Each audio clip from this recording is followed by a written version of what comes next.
it's always important to stick to what you love to do no matter what other people say.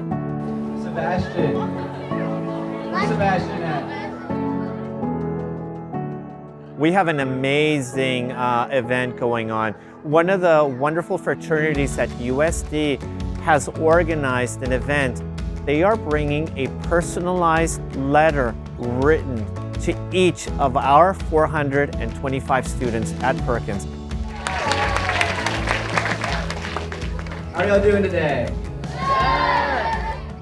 My first time coming here and working with the kids, they're very kind of reserved, closed off to us. And within just a week, I mean, the kids will light up.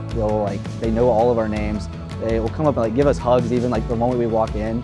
And that just shows how willing they are to open up to us, because when we show that we care and we want to be there for them, it gives them the opportunity to express themselves in a way that they don't really typically get to with adults. It feels very special, and I really think it feels amazing. Follow your passions and pursue your dreams. Sincerely, Devin.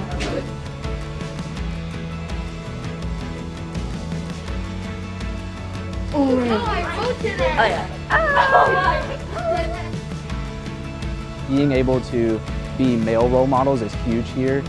To be able to come here and both assist them in school and make sure that they're staying on track with that and learning what they need to learn.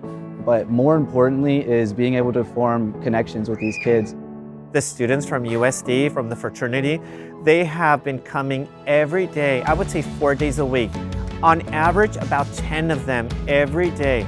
They've established a connection to the kids they're working with, because some of our kids go home and they're isolated. Their parents are working 2 to 3 part-time jobs. They have no one to interact with, so it's establishing a connection. These guys are changing the world. And how do you change the world? By interacting with one student at a time and making that interaction with them as positive as can be. We've just been blessed to be able to provide our time and really sort of make a difference in these kids' lives. I hope you are loving 4th grade and making lots of friends, Ruth.